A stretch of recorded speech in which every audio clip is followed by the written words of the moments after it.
Does it ever feel like you're a marketing professional just speaking into the void?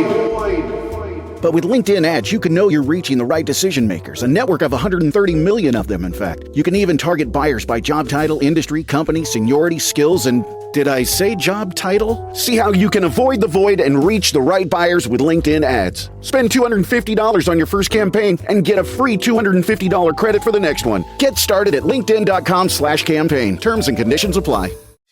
Hey, it's Paris. You know I love sparkly things, right? Like stars. Duh. And thanks to Hilton and AutoCamp, I just slept under them. Picture me, serving looks by the fire outside my luxurious Airstream, making s'mores with the kids, while a national park is our backdrop. The great outdoors meets Hilton hospitality. That's hot. Explore all the new ways to stay at Hilton.com. Hilton for the stay.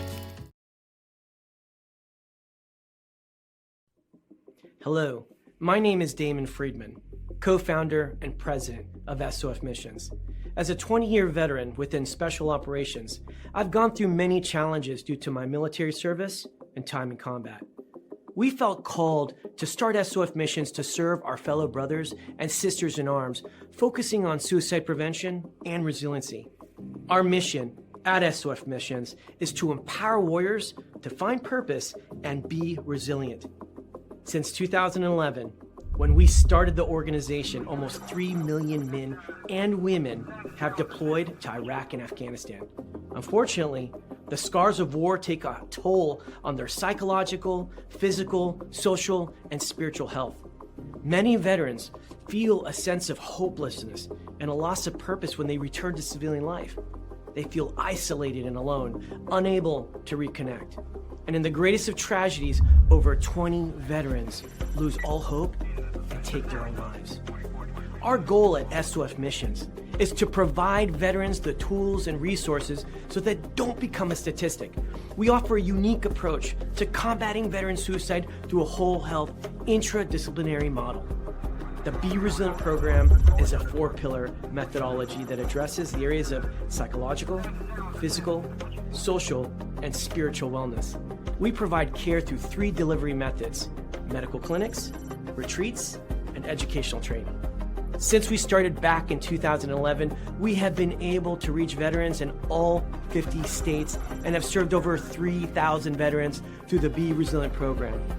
Being resilient is a multifaceted and complex issue. We know that to find a lasting solution, we have to address the whole warrior. Many challenges cannot be solved by providing the treatments and modalities of just one component, but by tackling them all. Now, we've expanded our services to include law enforcement and first responders. Together, we can make a lasting impact in the lives of warriors across the nation. To learn more, visit our website at sofmissions.org. For your post assignment, all units proceed to your post assignment. All right. Welcome back. MisFitNation. MisFitNation. The MisFitNation show. We are a show founded by a veteran and hosted by 2 veterans and a military spouse. Our mission is to get people to tell their stories to the world. If you're an author, share your tips with the Misfit Nation. If you're a musician or an actor, our audience needs to know how they too can get into the business. Coaches, we love our coaches. Come on and share your tips with the Misfit Nation to help them become better versions of themselves. If you are a corporate leader or an entrepreneur, come on and show how you did it and how hard you have fought for success.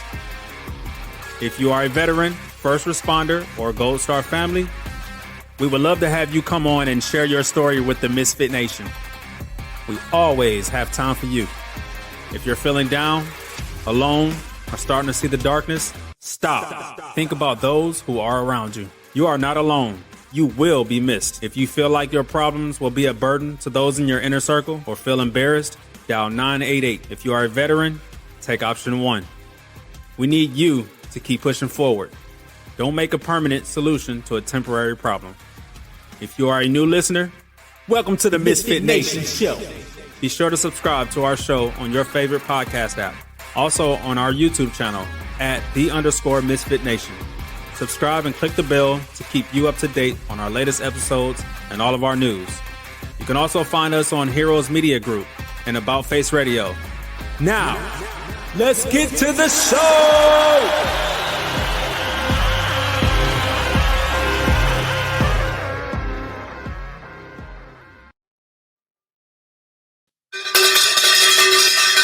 All right. Welcome back to the MisFitNation show. It's the Thursday after dinner edition. Thanks for taking your time to hang out with us tonight. We know you have other places you could be, but you choose to hang out with us right here, and we thank you for that. Before we get down to business, we have some memorial stuff to say. Again, we're going to say her name again. U.S. Navy sailor Angelina Resendez. She was missing. Her body was found Monday night or Sunday evening. A fellow sailor is in custody for pre-trial confinement by NCIS. Let's keep her family, her friends, her fellow sailors in your thoughts and prayers as they go through a very tough time, especially her family at this time. And also here on Fort Campbell, in the aviation community, let's keep them in your thoughts and prayers as we had an incident last night. We lost one soldier. One soldier is in the hospital. Let's keep them in the forefront of your head right now. And let's try to keep everything peaceful around the world as we go into this weekend. Tonight, we have a great guest that comes from a family of service. His dad did 38 years in the LA Fire Department. Most people will say LA, that's a long time to be there. And I said the same thing. It's a long time to be a fireman there. But he says he made it out unscathed and doing great things. And he put out a great family. So our guest tonight is the lead physical therapist for the Human Performance Optimization Team for the Air National Guard, an Ironman finisher. He's the Chief Challenge Officer at TriumFit Challenge. It's his company, and overall insatiable, curious dude. So without further ado, let's welcome Tyler Smith to the MisFitNation. Welcome, Ty. Thanks for having me. Thanks for being a guest here. We were talking. I should have just hit record while we're in the green room because we're having a great conversation in there. We did. It's just flowing perfectly. And I'd love for you to share some of the stuff. The 38 years, like you said, your dad did one job for 38 years. You're 33 years old. And, yep. It blows my mind. 5 years more than you. So I mean, that's a long time. You can't fathom that happening to you. But tell us a little more about your family background, and now everyone's basically in the healthcare profession. Yes, 100%. Yep. So you got that nailed the statement right there with coming from a family of service. So grew up. My father was a firefighter, paramedic, one of the first in LA City. So he got on the job in '73 and retired in 2011. So 38 years there. My mother was a pediatric oncology nurse, mostly dealing with kids with leukemia at UCLA. And then my older brother, is a sports medicine physician at Kaiser in Northern California as well. Older half sister's an athletic trainer. So I kind of obviously saw this, healthcare side of what the working world was like. And I was very inspired by that. So I think at a young age, I saw the stability that comes with that and the service that comes through healthcare. And I knew that was going to be part of my story. And I went into undergrad at University of Denver studying pre-physical therapy, knowing I had an interest in biology and human anatomy and physiology. And so due to injuries and stuff from sports growing up playing ice hockey of all things in California, having some injuries and rehab, I wanted to go down that path as well. And so I graduated my eventual doctorate in physical therapy in 2020 from San Diego State University. And then I've just been working in PT ever since and been where I'm currently in Camp Murray, Washington, like you said, working with the Air National Guard as the lead physical therapist for the HPO team. So Human Performance Optimization, which is a fairly new pilot program on the Guard side.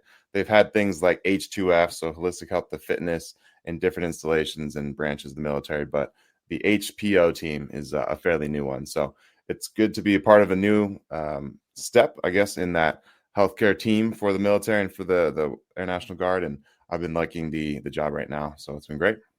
Outstanding. And as part of that team, since you're the physical side of that team, is there a mental and like a spiritual side team as well? Yep. There's a DPH wing, and they do all the mental health for the working men as well, in terms of like mindfulness training and breath coaching and yoga and like kind of the mind, body, spiritual aspect of well. I'm mainly on the rehabilitation side, so a lot of chronic knees, chronic back injuries, all these types of things. And then there's two other strength coaches that work more with the performance aspect of it as well. So kind of that continuum of dealing with the chronic issues and then leading back to where they want to get ultimately with their sport or, return to duty and all that kind of stuff as well. Awesome. And I know the Army started that within, I think it was down to the battalion level at the Army on the active side. And I'm not sure if they kept it now or they've just kind of integrated it fully so much now that it's actually a green suitor doing it now instead of having a contract in there doing it. Mm-hmm. I know it changed the mindset of the soldier. Yep. Instead of just being, I'm going to go out and do this.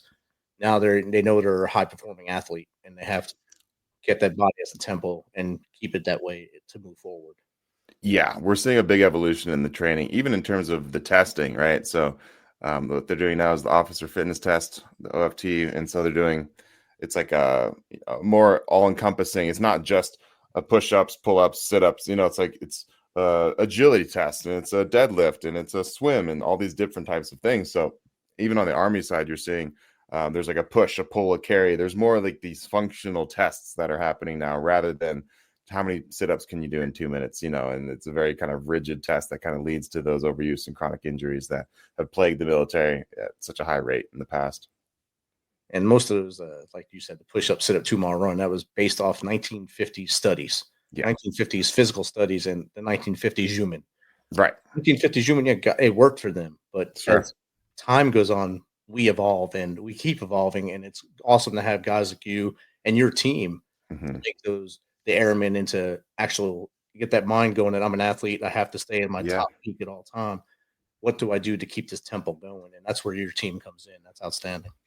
Yeah, if you look at the long-term, savings in terms of healthcare costs and all that, because like you said, if you're shifting the mindset to now, we want to keep these guys. We don't want to just, wash them out through med boarding and all that kind of stuff and kick them out. So we want to keep the guys that we recruit and, spend a lot of money to put the skills into and everything. So I think we're having a better conversation now about how to retain and keep guys healthier for longer so they can have careers like my father had 38 years. Obviously, he was a firefighter, but you want to see guys retire on their own terms wherever they are in the military, fire, police, any kind of tactical profession, and tactical athlete is the term that we use for them now. So see him get to the finish line would be much better than like you have a buddy that you said lasted 10 years and is 100%. And we don't want to see it 10 years.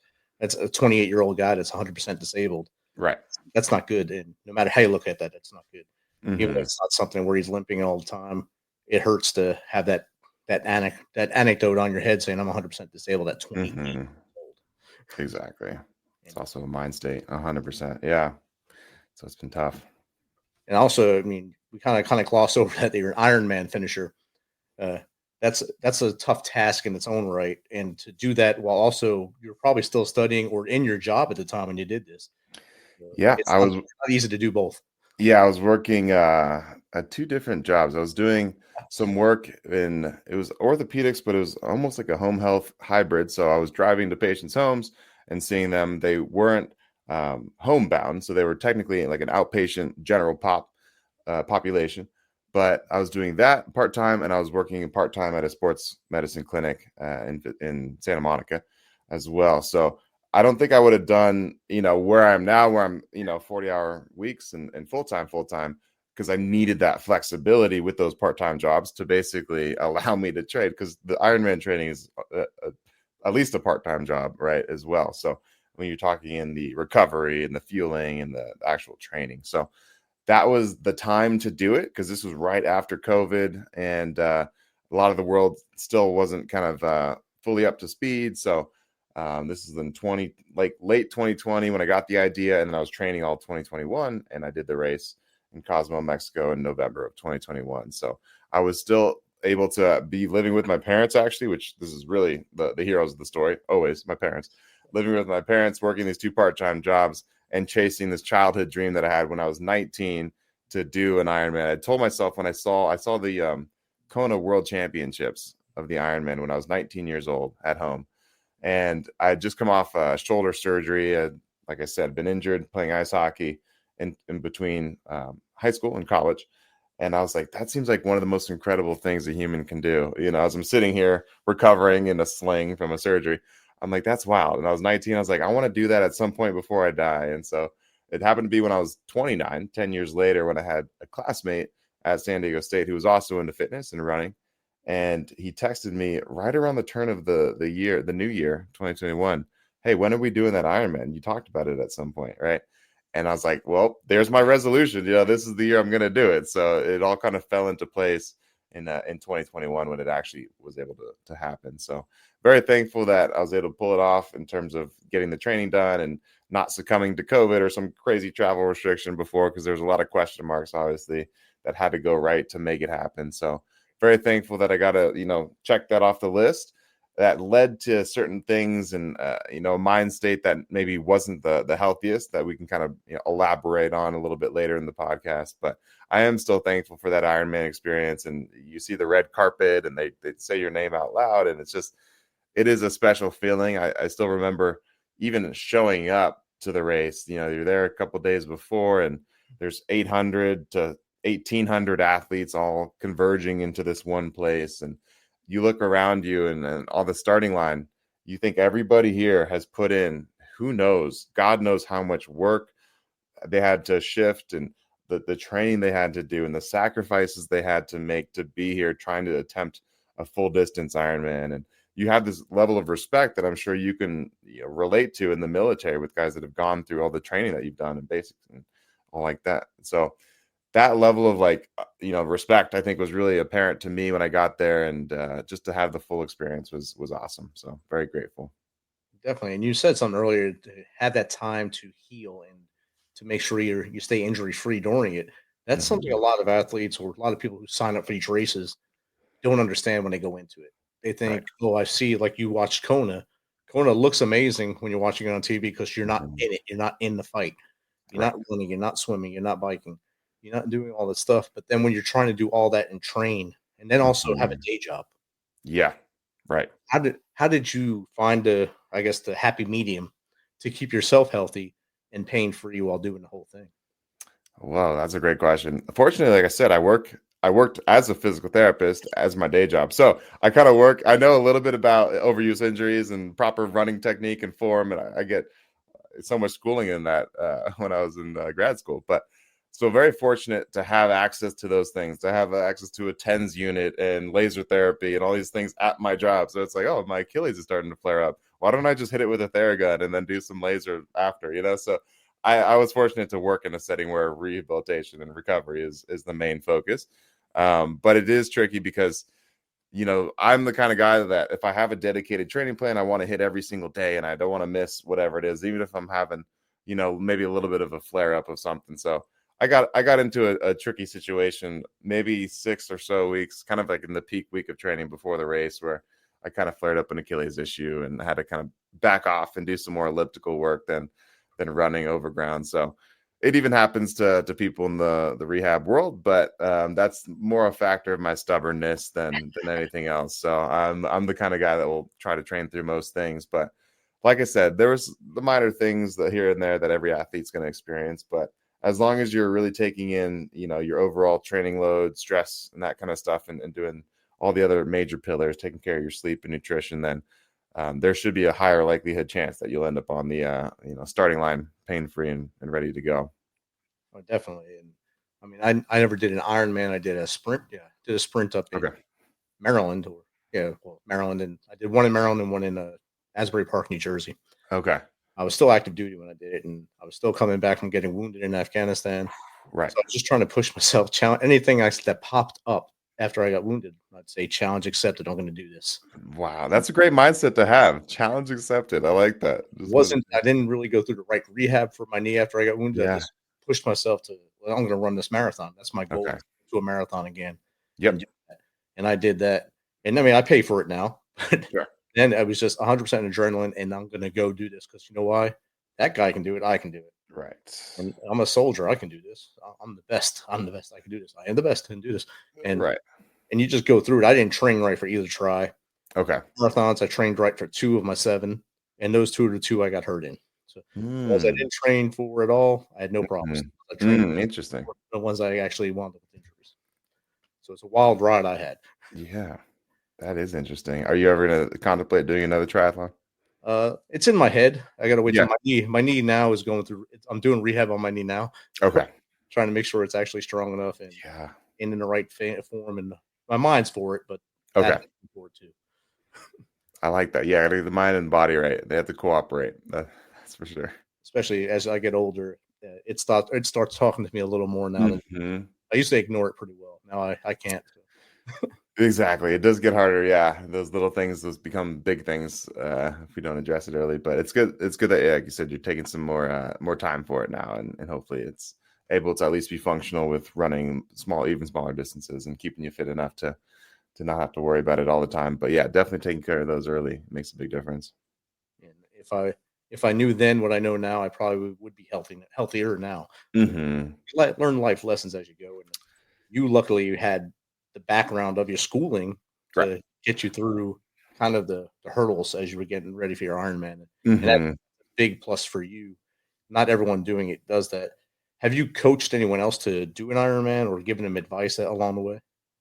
Yeah, informally, I would say. Nothing. No athletes on base right now that I'm aware of are big into triathlons. I think some have expressed interest, but it's mostly smaller distances. They want to PR a 5K time, or it's a lot of lifting based stuff. So hitting a certain squat or bench PR is what we mostly see guys chasing. Not as much the triathlon route, but I did have, my buddy through grad school went on to do his now third Ironman. He wants to actually make it to Kona.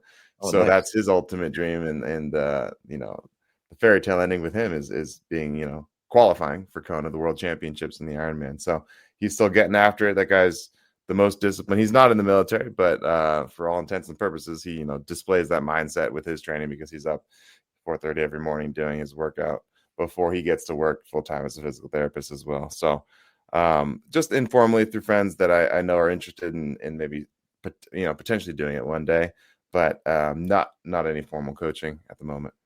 All right. And in your answer, you mentioned the lifting, people trying to get high benches or high squats. Mm-hmm. You hit the 1,000-pound club. Yep. And I'm sure you didn't stop there. Yeah. Did you just level off there, or did you go, I'm going up? I kind of checked that box as well. I didn't pursue it too much after I'd been doing like training for a handstand. My life has always been, pursuing these fitness milestones, like I'll kind of mention, and it's always been chasing the next physical bucket list feed and what could I pursue, and like what you said about the challenge mindset and trying to. One of my favorite, quotes and favorite presidents is Theodore Roosevelt and his man in the arena speech. And it's not the critic who counts, right? It's about the person in the arena. And so I've always tried to pattern my life around that, of not just thinking, oh, that would be what if, or that's great for those people, but like, what if I had actually tried to do that, right? And so I had, lifted all through my 20s, never powerlifting or like anything in competition wise, but just lifting for, we'll say, aesthetics and vanity and just for health's sake. And the 1,000-pound club has always, been a thing that I was like, I've never sat down and done it on a single day where I, have that as an end goal. And I just had a garage gym buddy I was lifting with, Ross, and we kind of had the idea, let's just attempt it one day. And so we probably, had been training for a good 3-4 months leading up to that point of, just the normal lifting stuff. But it was cool to actually check the box and to do that. But I wouldn't say I kept pursuing that, because there is a fine line in terms of, is the juice worth the squeeze, right? So, the Pareto principle, the 80-20 rule, right? So what's the 20% of effort in this field I could give to get 80% of the results? And the inverse is also true. When you're in that first, 80%, to get that last 20%, you're going to have to give, 80% or more to get that last, squeeze that last little juice out of the orange. So I think with a lot of my things with jiu-jitsu or, rock climbing or lifting and all these kind of things, it's always about what's the maximum I can do with almost the minimal effective dose, the MED, what's the 80-20 principle with this skill. So I think having a broader range has always been my ADHD brain, that I've gravitated towards, rather than being a specialist in this absolute thing and your entire existence is predicated on it. I like just kind of dabbling in multiple fitness disciplines. And I think it's in a lot of ways benefited me as a physical therapist, because I can better relate to my patients when they say, oh, I'm a rock climber. Oh, I'm a swimmer. Oh, I'm an endurance athlete. And I say, I've done rock climbing. I've done swimming. I've done it. I've done a little bit of a lot of sports. So it gives me the language to communicate to them in something that they understand, and then have trust in what I'm able to tell them more, because I have a little bit of a peek behind the curtain of what it takes to become a higher level athlete in that discipline. Not to say that I'm that higher level athlete, but I might be able to guide them towards the appropriate thing based on what their trajectory is. So I've always kind of played around with a lot of different things. I think it's always good to have a core of maybe some type of cardio and some type of strength training just for every human. We should all be doing those.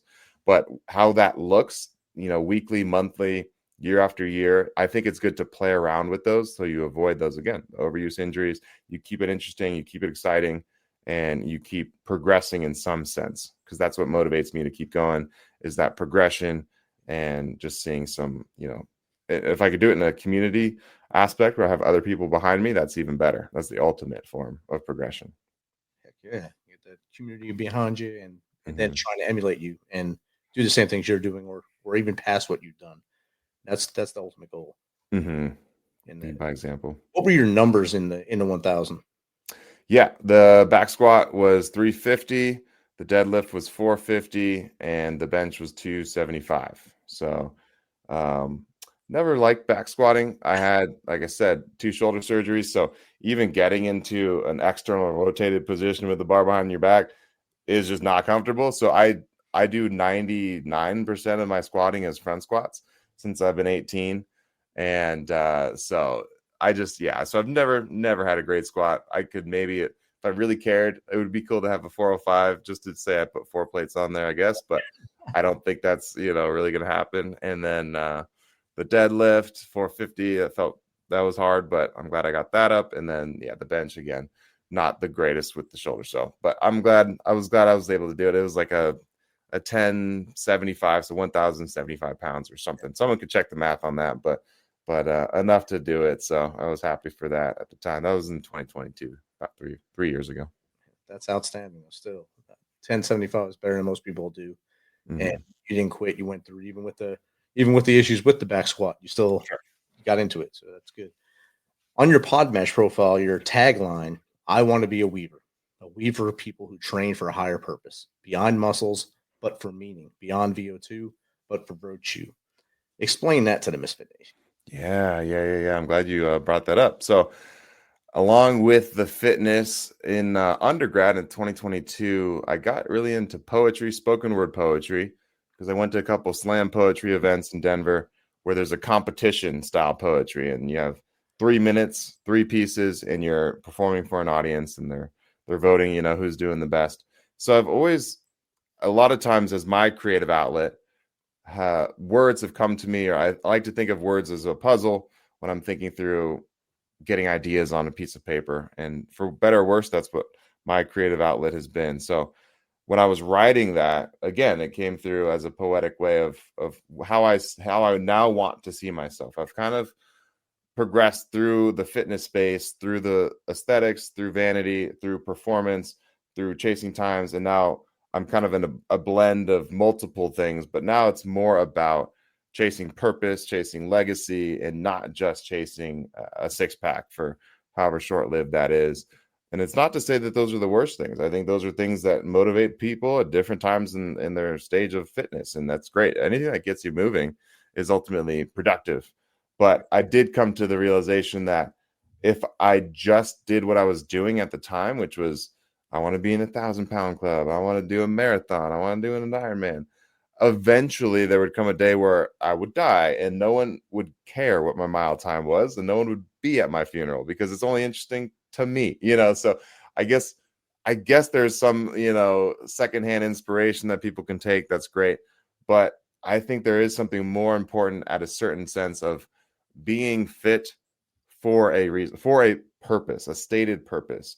And I'm strong to be valuable to my fellow man. And if there was an emergency, could I, hold somebody up and save them from a flood? Could I do a pull-up to get myself out of danger? Could I, all these different types of scenarios run in our mind. And obviously with the military background, you're training for everything. And you're always kind of thinking about these, second order consequences of what if scenarios. So in my fitness world, I kind of noticed that I wanted it to be bigger than just myself and wanted it to become a legacy mission, which is what TriumFit Challenge has become, of combining fitness, philanthropy, history. The tagline of the company is give back, never give up. So it all started with, these 7 charity challenges that I did in 2024 as a way to stay curious about somebody had to die to give us this day of rest. I work for the military. I'm not in the military. I'm a civilian, but I get the federal holidays off. And so I was just coming off of the burnout of chasing a sub 5-minute mile and 315-pound front squat training camp type of thing in late 2023. And so I was kind of reframing, like, how can I get back into fitness? What's going to pique my curiosity? What is going to get me back in the gym training? Because after that training block, I was essentially broken. I didn't want to get on the treadmill. I didn't want to run a mile. I didn't want to do anything. And so the thing that got me back curious about working out again was looking at all the federal holidays and seeing if there was something that I could do to give back with my pursuit of fitness. And it started with Martin Luther King, obviously, and it went all the way through Veterans Day. Each major holiday, there was a historical financial donation and some kind of physical task associated with it. So I can go through a couple that I created. The 2 that are not unique to me, but I want to, eventually be on the same level as, would be the Murph Challenge, which you're aware of, and every Memorial Day, CrossFit gyms doing the workout to honor Michael P. Murphy, who passed away in Afghanistan in 2005, a Navy SEAL. And it was a 1-mile run, 100 pull-ups, 200 push-ups, 300 squats, and then a 1-mile run. So that's done usually around Memorial Day.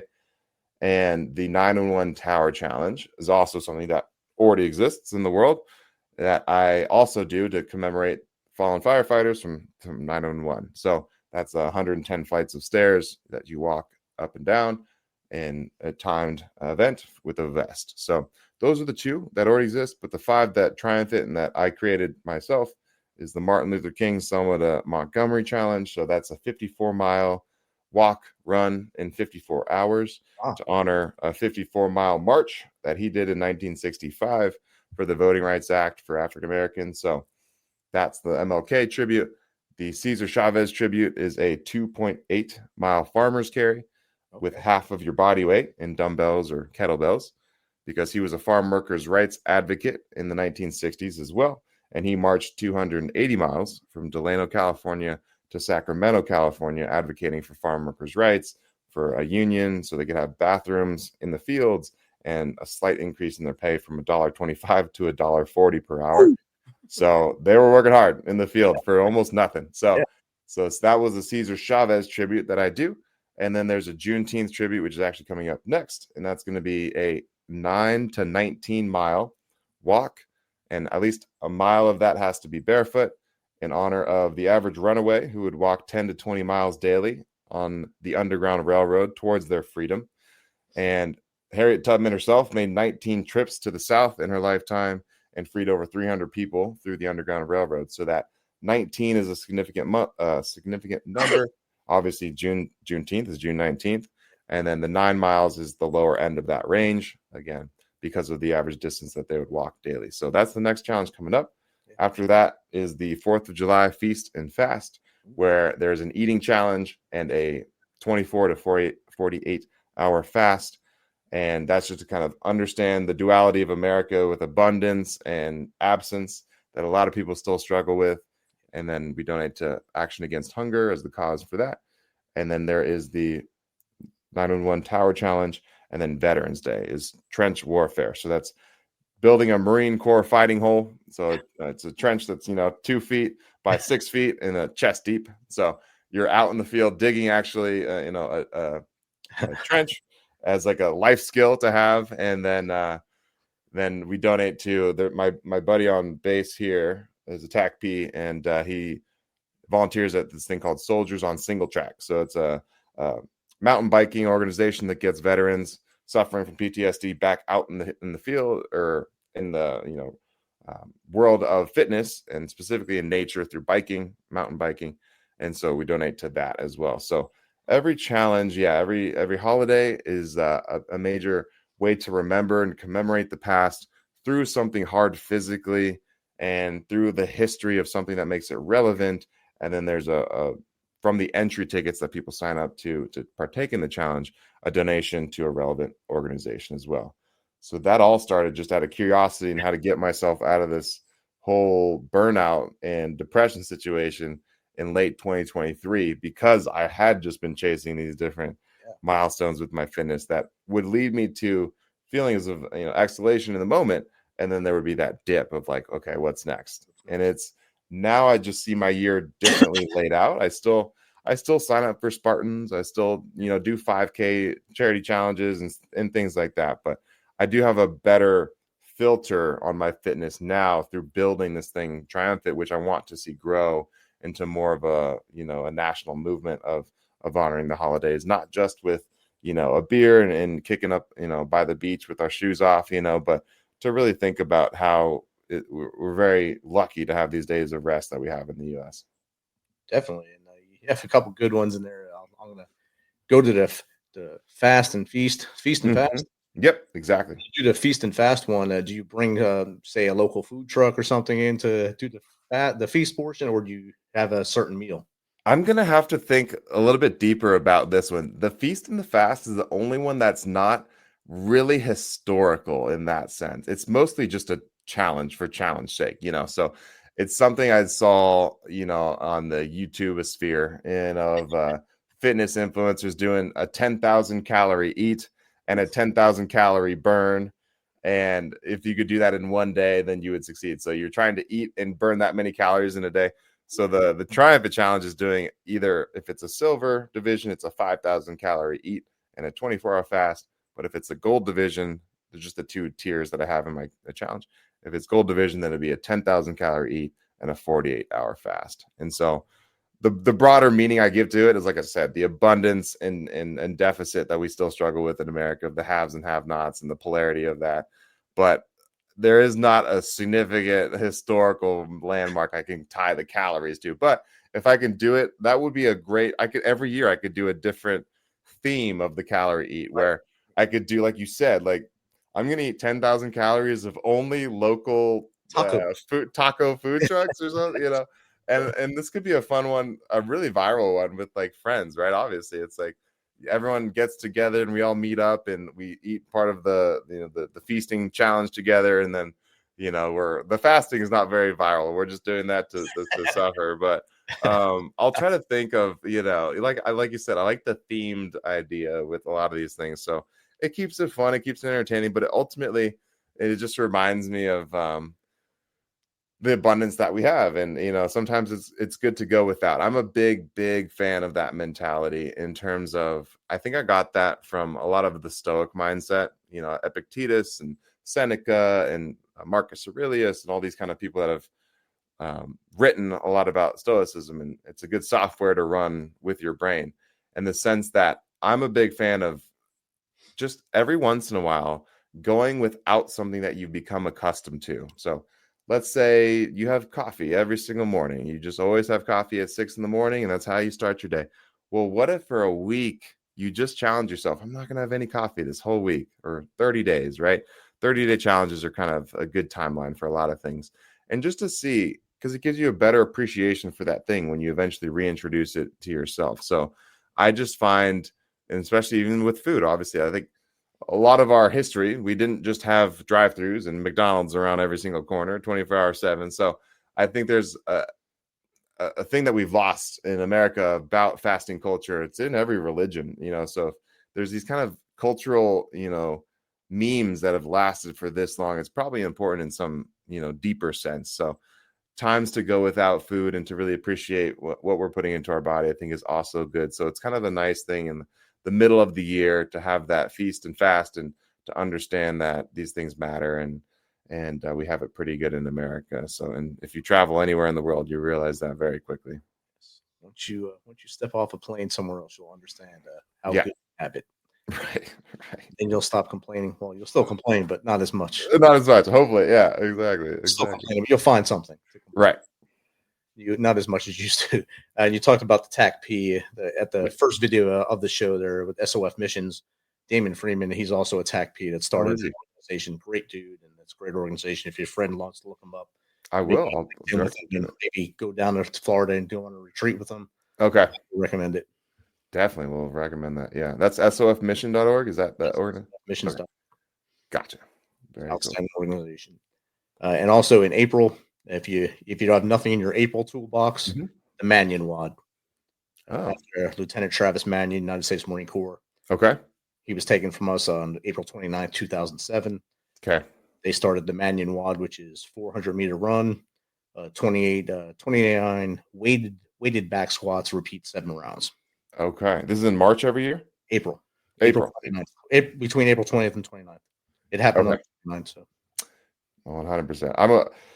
Like I said, anything that is fitness and philanthropy adjacent in some way, I'm gonna partake in. So this year I heard about Mission 22 and combating veteran suicide, and they had a 22,000 meter row challenge that somebody, senior master sergeant, told me about on base here, and I was like, "Ooh, I'm in!" Instantly. Like, so it's supposed to be 1,000 meters you row. I think the first 22 days of February, but I had heard about it a little bit late, so I was able to do it later in that month. But so I'm trying to build out a calendar of what are all these things that are out there, and veteran suicide is a huge one for sure. So anything that in that world, I think is really important to think about and to give back in that way.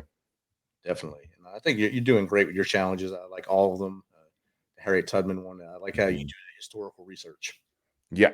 Behind it, because some people just say, let's do the Harriet Tubman challenge or this challenge, and not have any backstory or actual history of it. Yes. Able to regurgitate the actual history behind both Martin Luther King's struggles, Harriet Tubman's fight, and Murph, what he went through in Afghanistan. I just told you about Travis, and all that comes into Tunnel the Towers, what you do the Tower Challenge as well. All that stuff has a historical notion, and you bring it all out, and that's way better than just putting a shirt on saying I'm doing this. Yeah, I think that's my friend out here has been telling me. He's like, TriumFit can be a really big thing. You just need to be better at storytelling. And I think that is what connects two people, right? Is being able to tell an effective story about the why of why we're showing up. Why are we doing this hard thing together? And what is the bigger significance? How does this connect us to the history of our ancestors who died to get us this day of rest? And so I'm continually trying to learn the art of storytelling, and I want to sign up for a Toastmaster class because I think that's a very powerful thing if you can learn proper writing, effective communication, public speaking, sales. Everybody kind of needs those skills, no matter if you're an employee or entrepreneur. Right. You're going to need to know how to sell yourself and what you're doing, because if you can't sell yourself and what you're doing and why people should care, you're not going to have the attention to make things matter ultimately, right? It's kind of a weird, annoying thing that we have to deal with in the attention economy and social media and all these things, your likes and your follows and all these things, which are kind of anathema to me. I never had social media and Instagram until I started TriumFit in a business. Then I'm like, there's no other way to do it other than that. So I'd never had a personal Instagram until, last year, really. So learning how to tell effective stories to get, people to show up and to care about what your mission is, I think does ultimately make a huge difference, because the more people show up and do it, the better your impact can be. So that's my continual challenge now, is not just these fitness things, but to grow as an entrepreneur, grow in my ability to tell stories, grow in my ability to handle rejection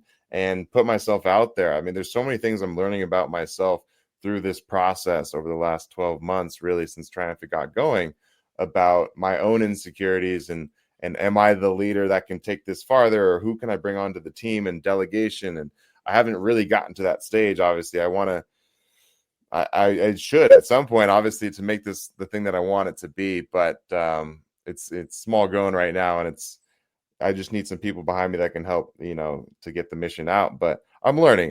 There's a great book I just read called Get Together. There's 3 authors. I'm going to forget all their names right now, but it's an orange and red cover book called Get Together. And it's all about how to instill the leaders of the next generation with your movements and those kind of things as well. And to create effective groups and communities. So highly recommend that book. Quick read. It's like 120 pages. So anybody out there that works in, a nonprofit or their own business or volunteers or wants to create a lasting group, then I would say Get Together is a great book for that. Put that in the chat. Get Together. Orange and red cover is all we got. We'll find Yeah. I'll find the authors later and put them in there. But that's Yeah. it's a good start.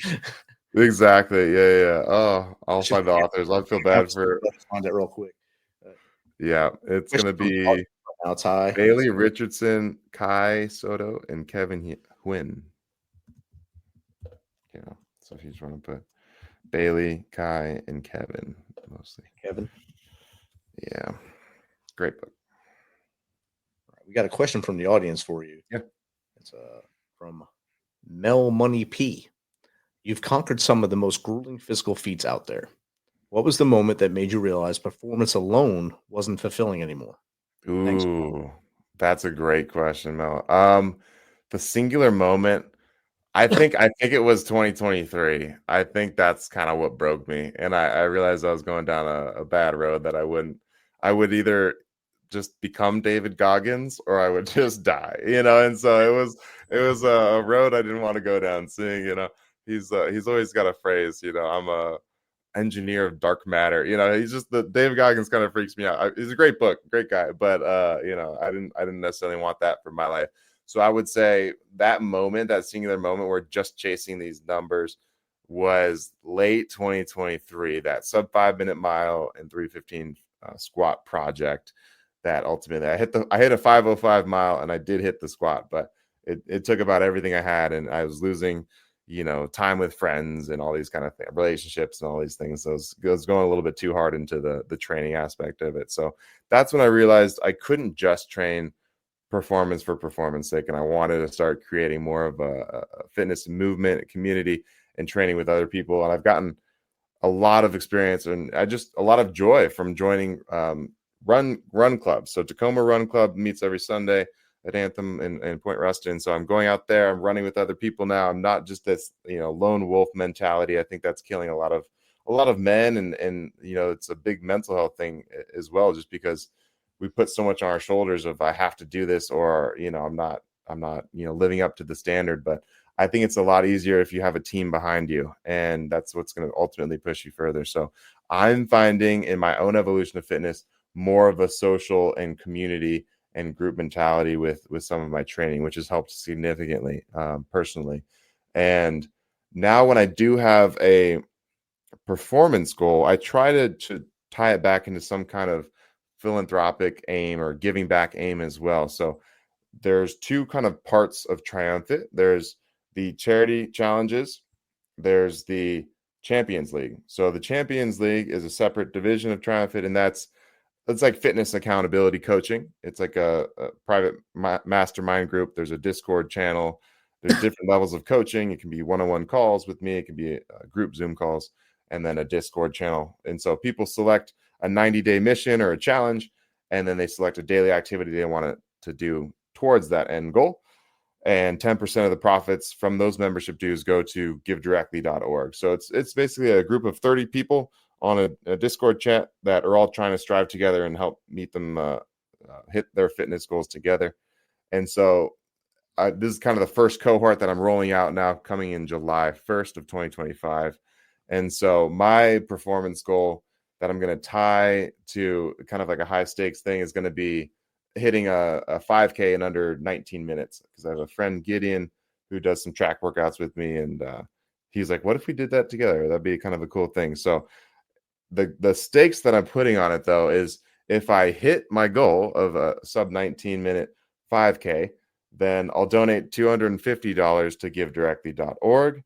And if I don't hit the goal, I'm gonna have to think more about the negative incentive. But as of right now, it's gonna be I'm gonna buy 100 cigarettes and I'll have to smoke a cigarette on camera or something kind of wild and something that I would really not want to do. Or giving money to big tobacco is kind of anathema to what I stand for with health and fitness. So there's gonna be kind of a stakes either way, right? So hopefully it's motivating enough for me to succeed and to then give money to Give Directly. So I'm trying now to not just have these like arbitrary things, but then like have some kind of like meaning or, bigger reason behind doing it. So I'm trying to think through that one a little bit. I have till July to really hammer it out, but I think it's going to be a running related goal. but with that added twist of like, let's see if we can also, give back in some way. And like I said, 10% of everyone's membership dues in that Champions League goes to Give Directly, which is helping end global poverty. So it's a cool idea, and I'm always trying to think of ways to combine the two now. So great question, though, Mel. Definitely great answer too. And going back to you want to join Toastmasters, I had a great guest on just a few weeks ago. His name is Dr. Tim Newman. He's a communications coach, Okay. professor. He's an 82nd Airborne. I don't hold that against him. Great dude. Great. I'll connect the two of you. Maybe talk to him, get yourself on that right path to tell your story and get out there. Yeah, I would really appreciate that. Yeah, of course, Rich. And we got another question in from Freeman. Okay. At Freeman. What are some signs that someone might be addicted to performance over purpose, and how can they start shifting that mindset? Thanks, Freeman. Thank you, Freeman, for that question. I would say the biggest signs in my own life this is really all I can talk to, but I would say it was becoming a detriment to other things that I wanted to do at that point, right? So I think the classic definition of addiction is like a harmful behavior that's affecting other parts of your life or other people in your life, right? So if it's an exercise is a weird quasi thing, right? Because it's a good internal thing to be doing.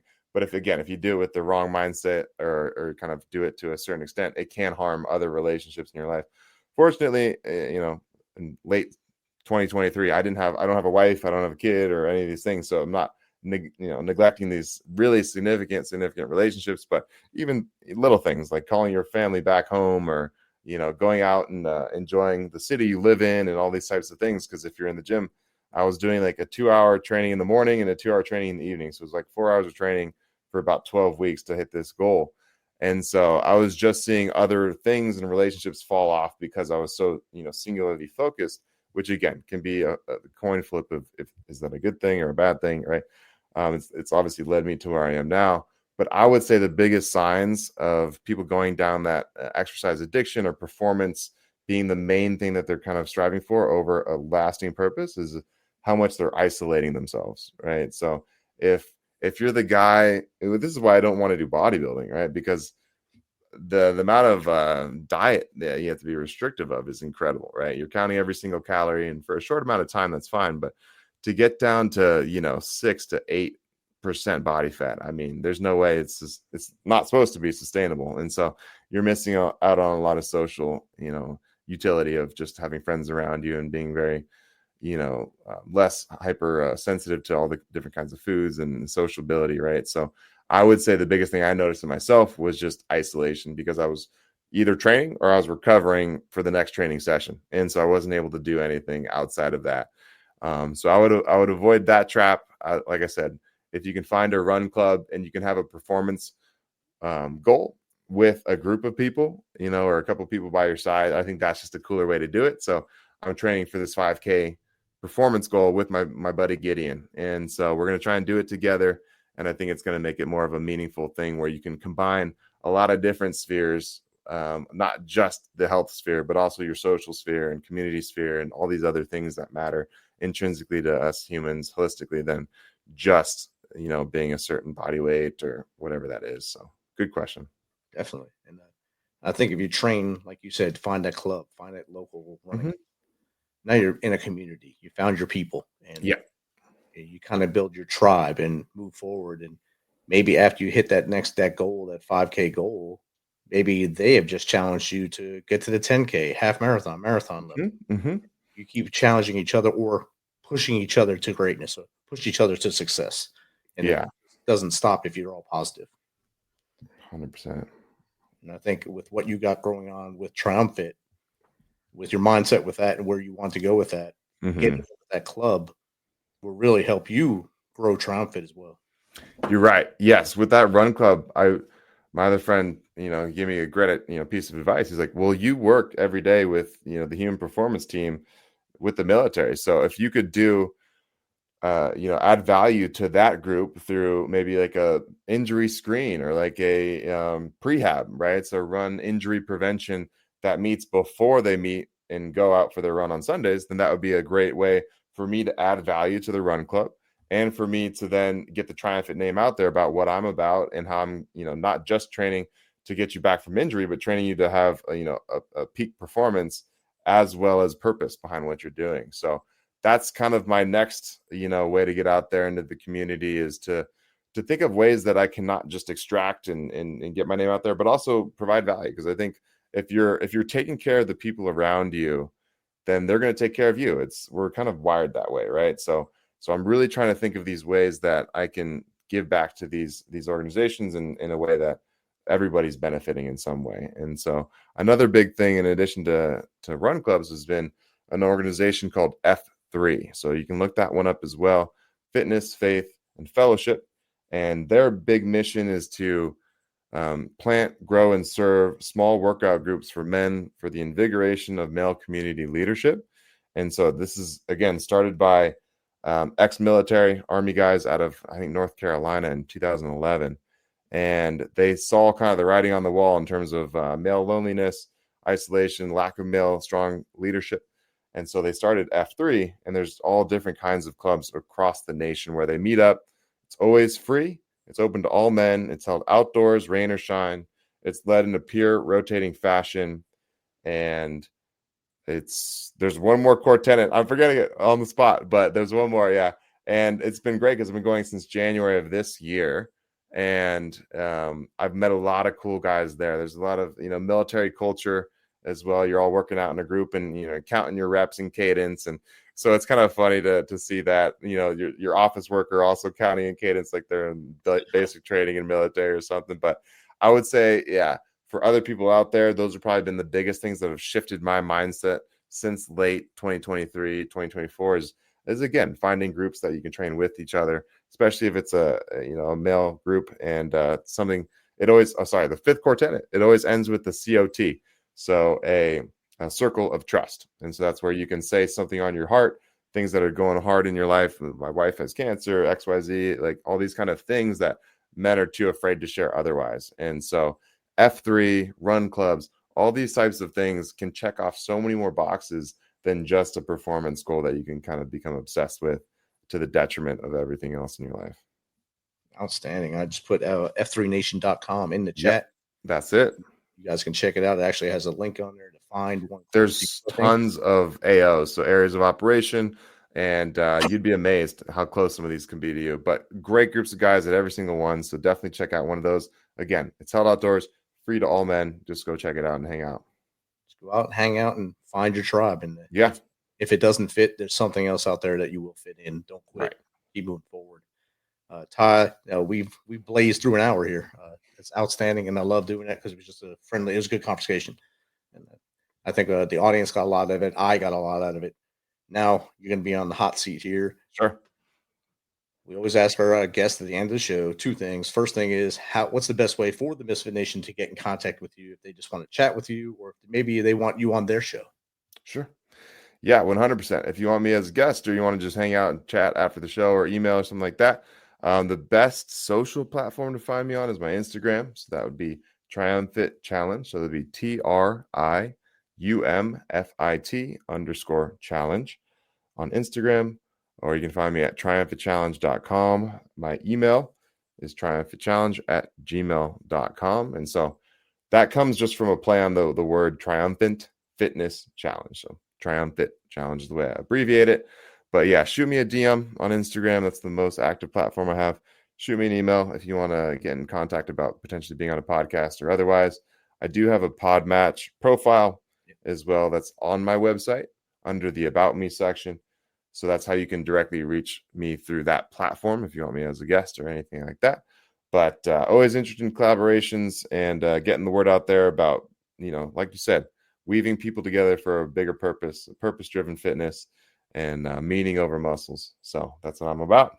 Definitely. I put all those links in the chat as you were saying them. Hopefully I spelled them all correctly. Sure. And your Instagram is going across the bottom now for those watching the video. For those who will see this later or listen to this later, it will be in the show notes. The second question we ask as we about to bid adieu is, what's 3 things the Misfit Nation can start doing tomorrow to be better humans? Ooh, love this. Love this. Love this. Love this. I work for the human performance optimization team. So three things.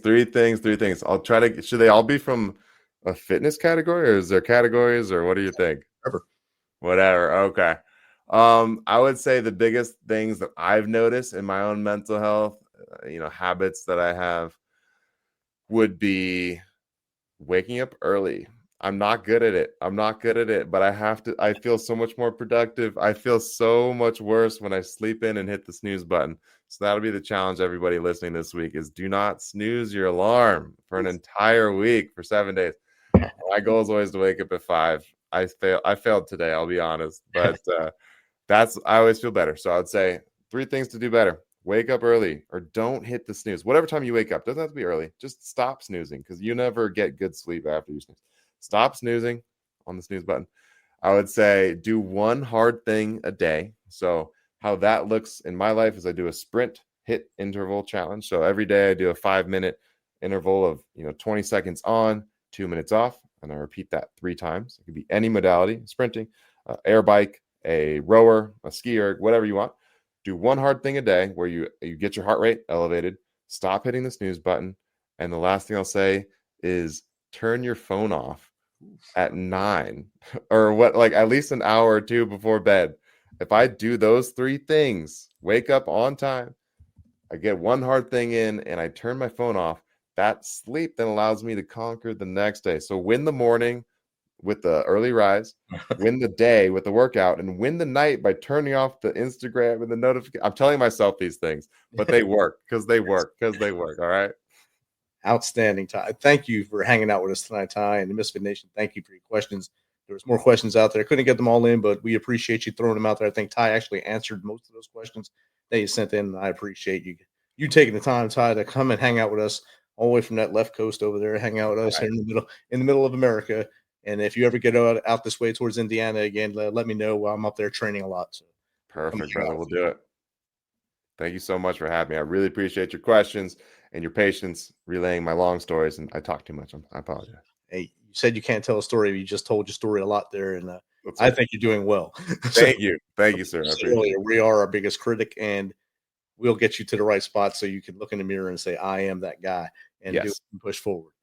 Misfit Nation, as we always tell you, tomorrow is better day with you than it is without you. If you're feeling that darkness, pick up that phone a friend, dial 988, press option 1, email any one of us at the Misfit Nation. We will get with you. We will take care of you. We will talk to you until we can't talk no more, until someone else can come take our place.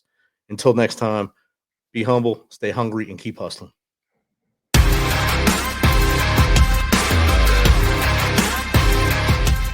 Thanks for checking us out and being a part of the Misfit Nation show. Don't forget to visit our website at themisfitnation.com.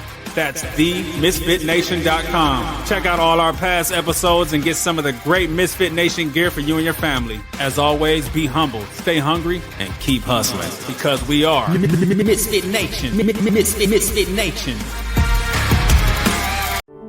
Every minute your finance team spends wrestling with data is a minute lost.